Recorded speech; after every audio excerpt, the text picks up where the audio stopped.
A lot of this isn't going to make sense to you, and I'm sorry about that. I'm just going to start at the beginning, with the house.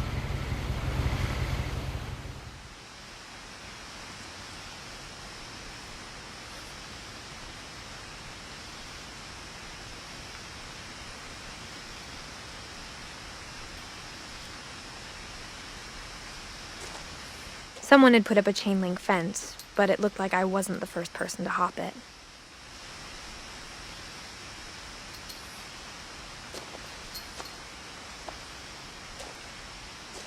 My brother Milton disappeared when I was 4. It was like the house just swallowed him up.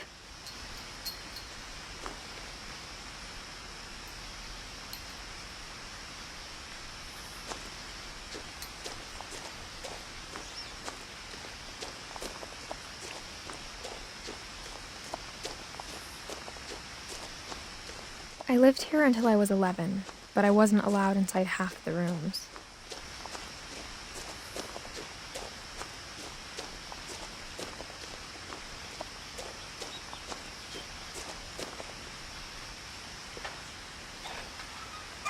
Inside the mailbox were bills from 7 years ago, marked urgent, open immediately.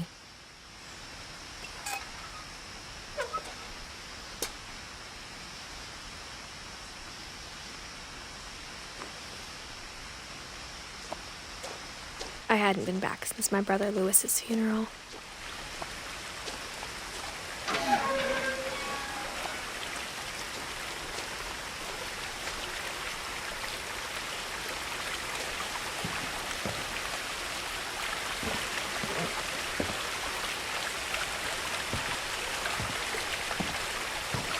In her will, my mother left me a key, but didn't tell me what it unlocked. Maybe she thought I'd know. Or she thought that the mystery would be enough to bring me back.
The truth is, even after I inherited the house, I never thought I'd come back to it. But now I had questions about my family that only the house knew the answers to.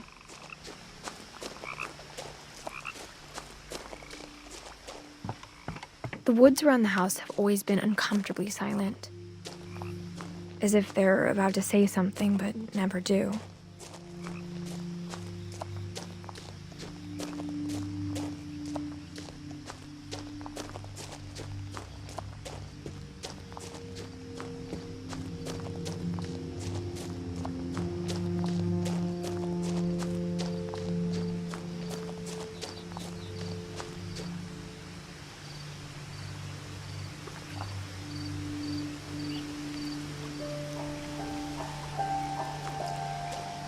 The house was exactly like I remembered it, the way I'd been dreaming about it.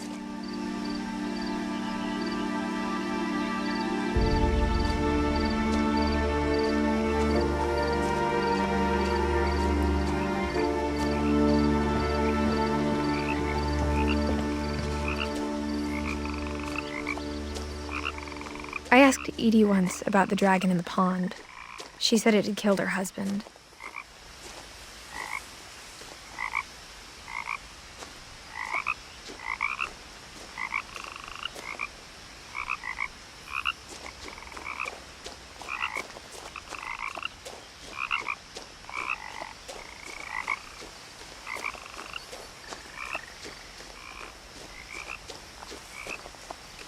As a child, the house made me uncomfortable in a way I couldn't put into words. Now, as a 17-year-old, I knew exactly what those words were. I was afraid of the house.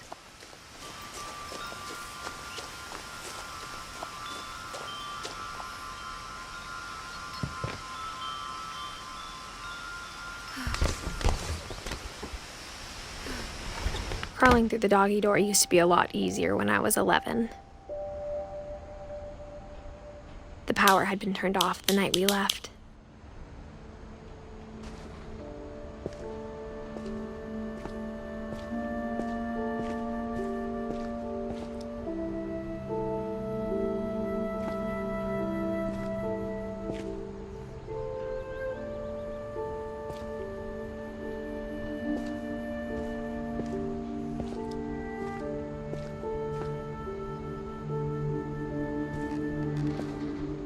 For the first time in years,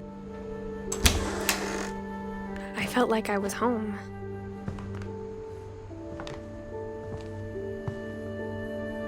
But instead of a family, there were just memories of one.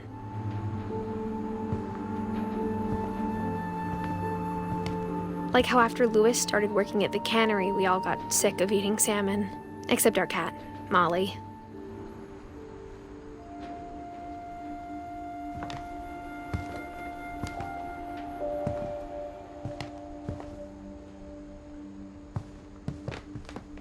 Nothing in the house looked abnormal.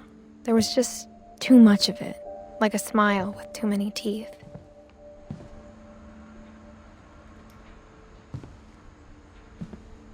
A lot of things got left behind in the whirlwind of that last night.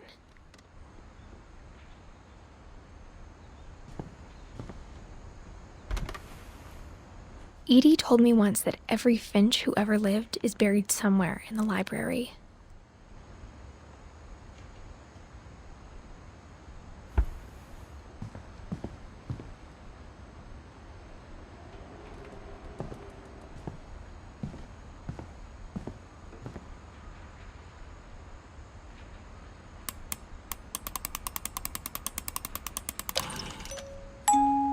Great-Grandpa Sven built a music box for Barbara, along with the rest of the house.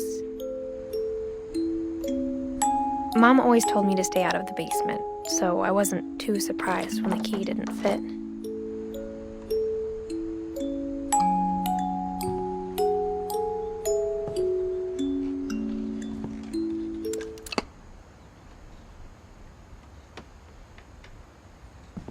Even the fireplace had a story. Edie told me the bricks came from the original house, after it sank.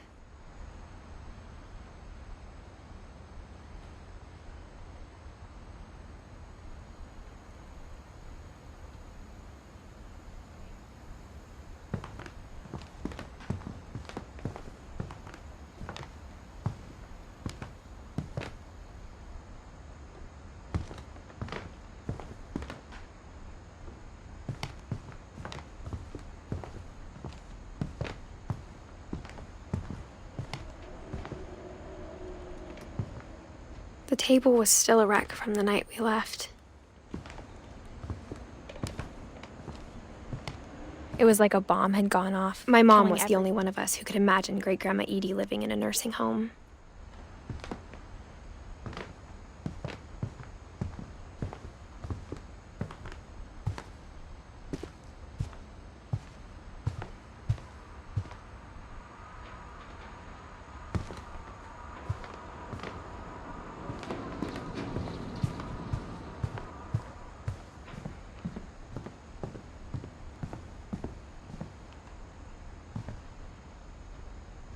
My mom wasn't much of an optimist, but she never stopped believing that my brother Milton was alive.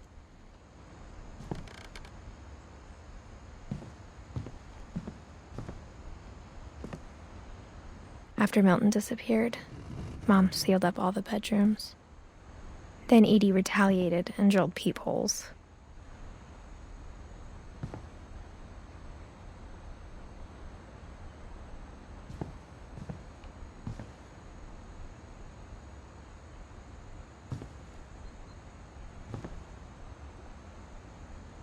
I spent a lot of time playing in Great Uncle Walter's room.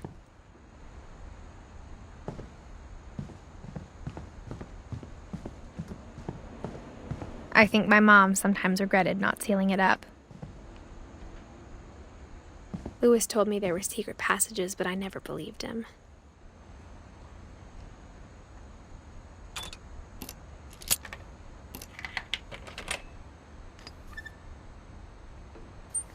Turns out, my mom was really good at keeping secrets.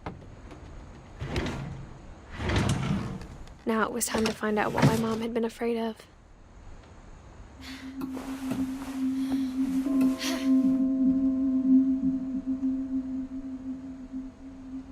From the paintings on the wall, it was clear my brother Milton had been here before me. Reading this, maybe it sounds like I had a plan.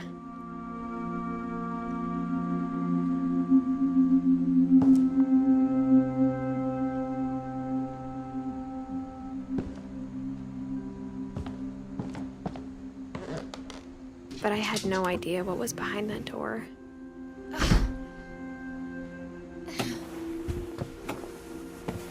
Just like I had no idea where all this was gonna lead.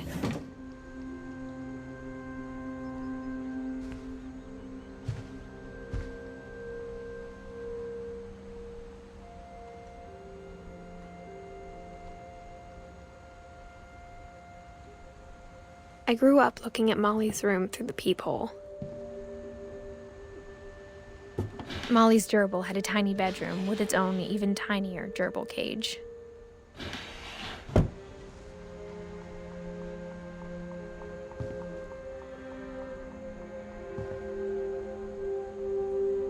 Being inside for the first time, I felt like I'd stepped behind a painting.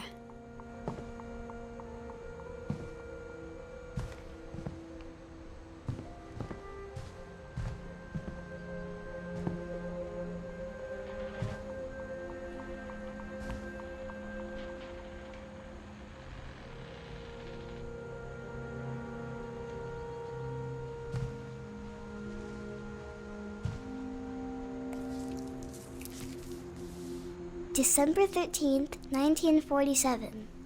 Dear Diary, I'll be gone soon, but I wanted to tell somebody about what's gonna happen. It started when Mom sent me to bed without dinner. I woke up and I was starving, so I looked around for something to eat.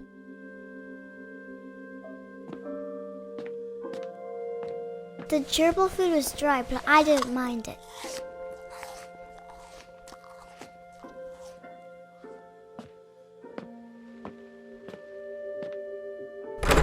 Mom, can I come out now? Sweetheart, it's late. Go to sleep.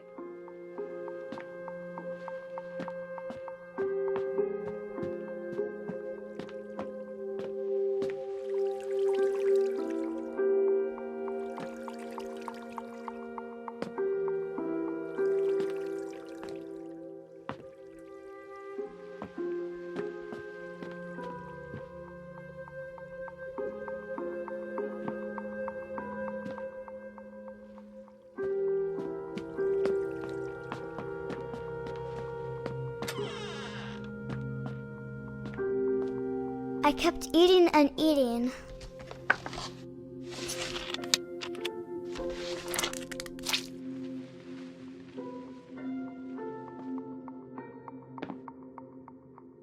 I ate a lot of things that night.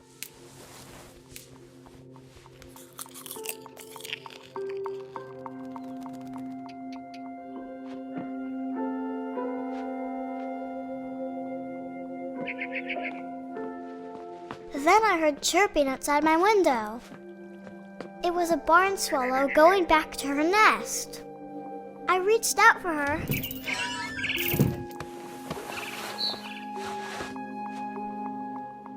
And suddenly, I was a cat.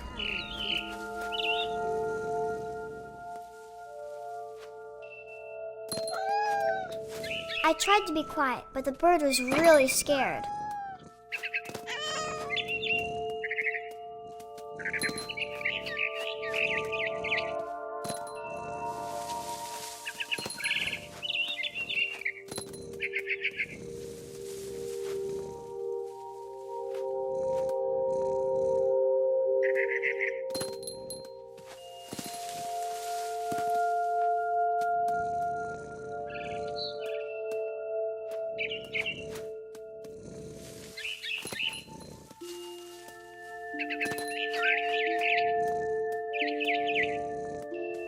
I jumped and I almost got her.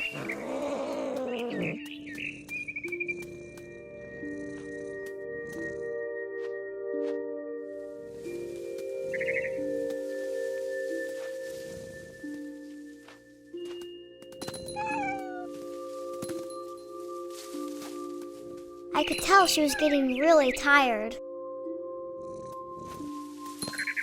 Now I was up in the big tree. I promised Dad I wouldn't climb it anymore. All I cared about was eating that mama bird.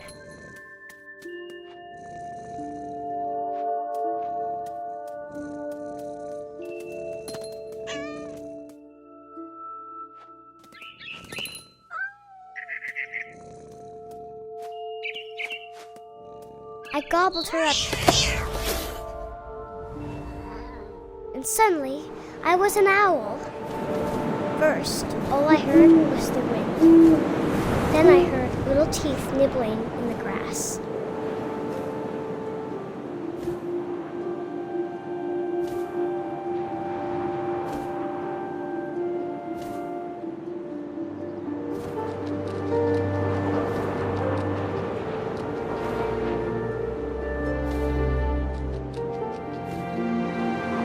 Rabbits.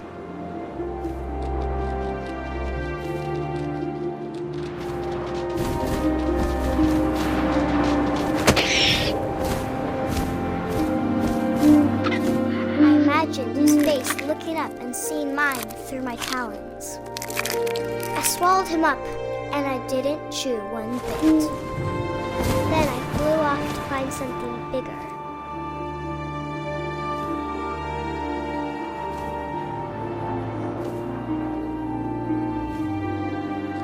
A mama rabbit.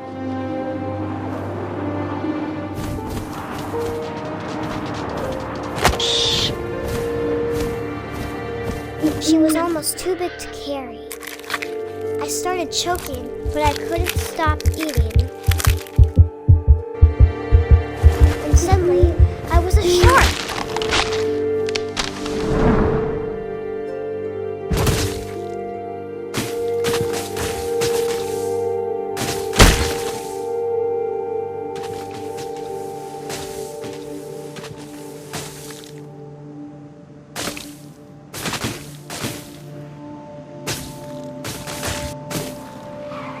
I rolled off a cliff and into the ocean. Now, I was hungrier than ever.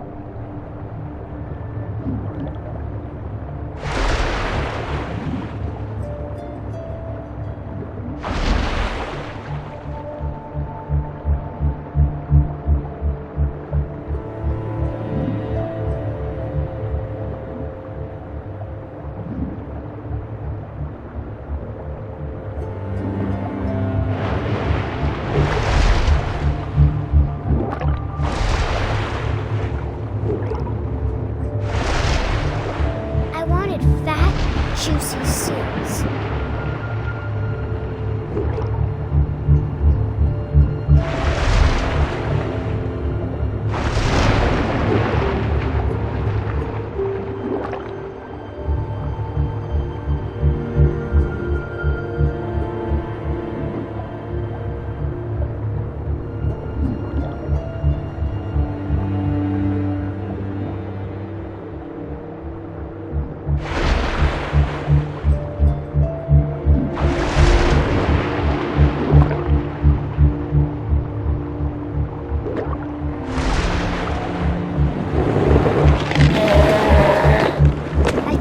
off her flipper, and it tasted really good.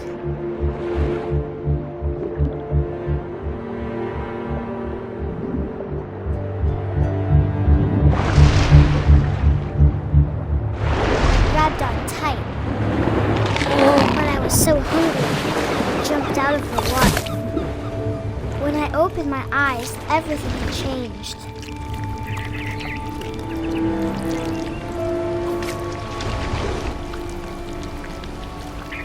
Now I was a monster, and I smelled people everywhere.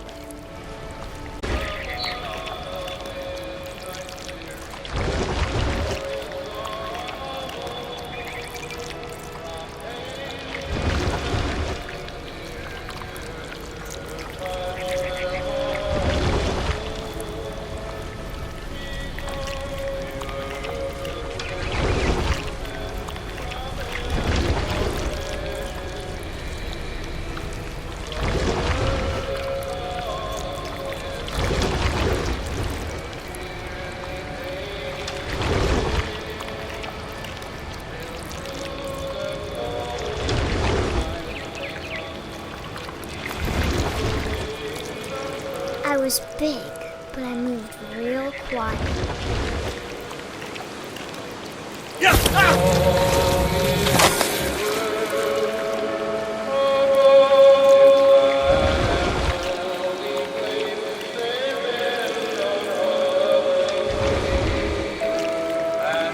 I wanted to stop it, but also I didn't. Drunken sailor, what shall we do with a drunken sailor? His belly was rusty, his belly was rusty.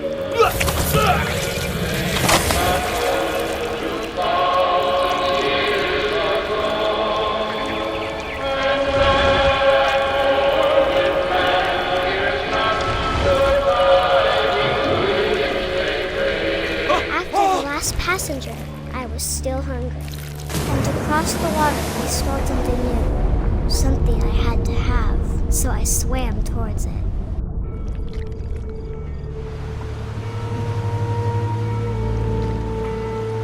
I slithered onto the sand, and the good smell went into an old pipe.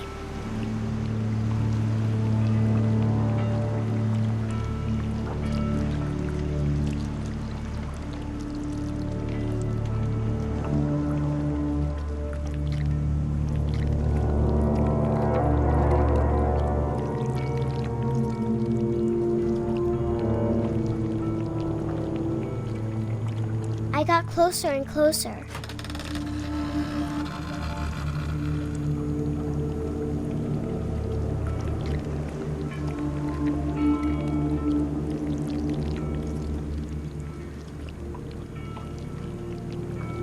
All of my stomach started growling. And suddenly, I was me again. I held my breath for a long time, but I couldn't hear anything. I think it's waiting for me to fall asleep. But it's not going to wait much longer. It needs to feed, and we both know I will be delicious.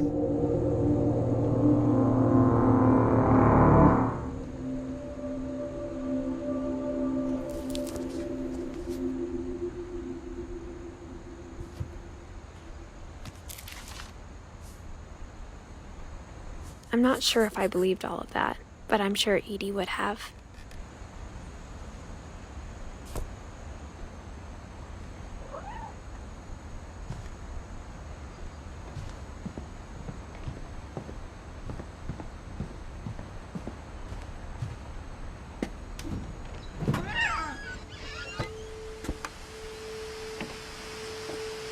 This will be obvious later, but my mom never told me any of these stories. Edie would have, but Mom didn't like bringing up the past. Though, when we adopted a stray kitten, she was the one who named it Molly. I spent a lot of time in Great-Grandma Edie's room.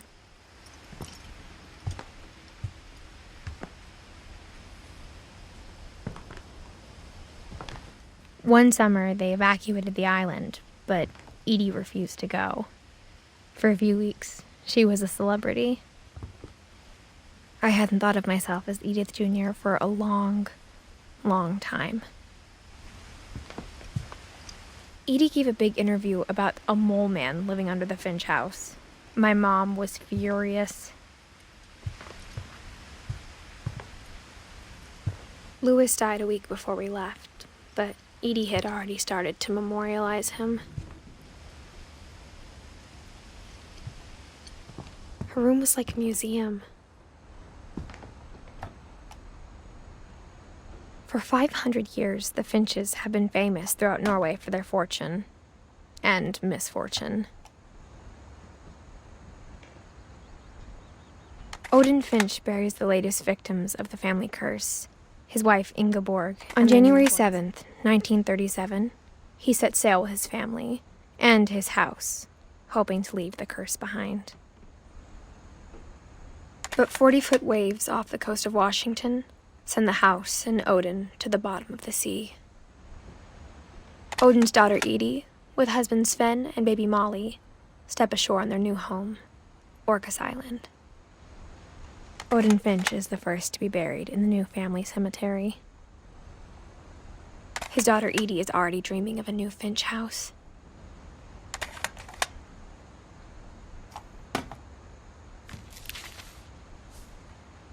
Whatever's wrong with this family, it goes back a long ways.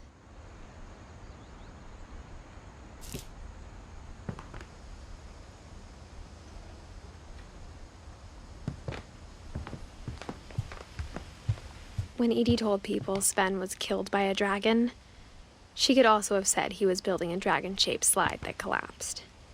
She could have, but she didn't. Even in her 90s, sometimes Edie seemed a lot younger than my mother.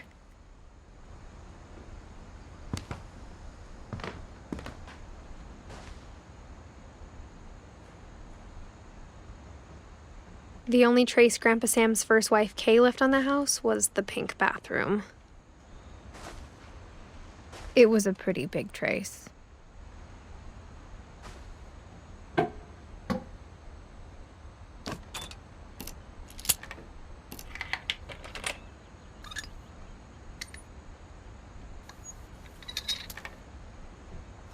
There's a secret in this bathroom. It's in the last place you would look. It isn't in the cupboard. It's hidden in this book.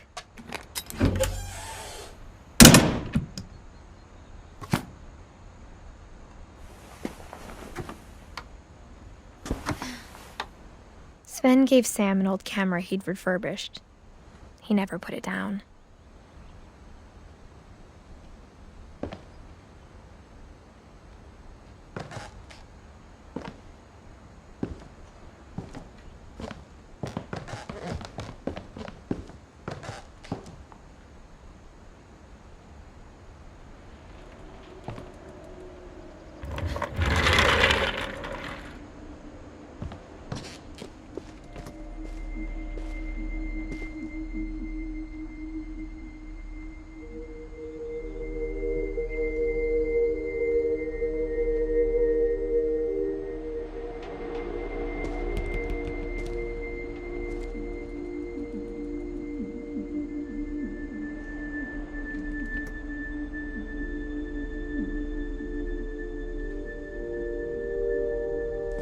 I knew Grandpa Sam had a twin.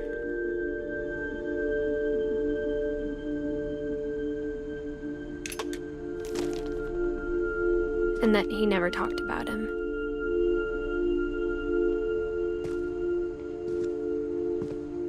I guess my grandpa didn't like history any more than my mom did.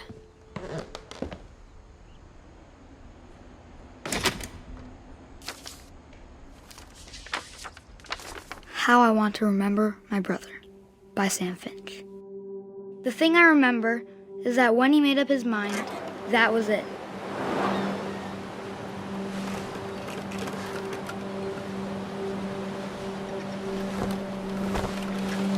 My brother said he'd die before he ate another mushroom, and he did.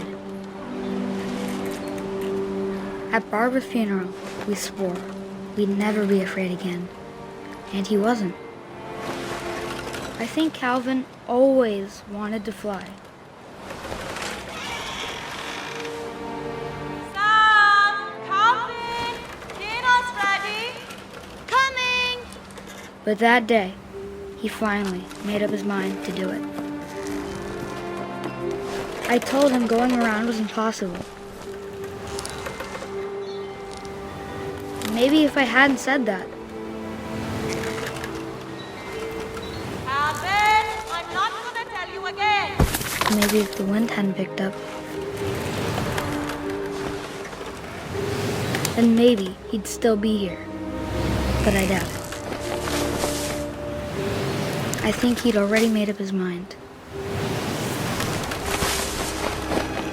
That's what I want to remember about my brother.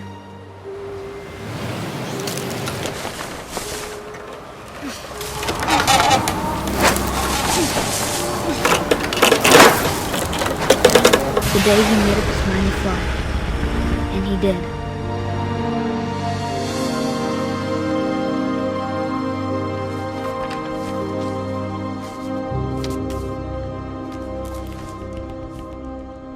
Calvin's story felt strangely familiar. When I was younger, I remember trying to do the exact same thing.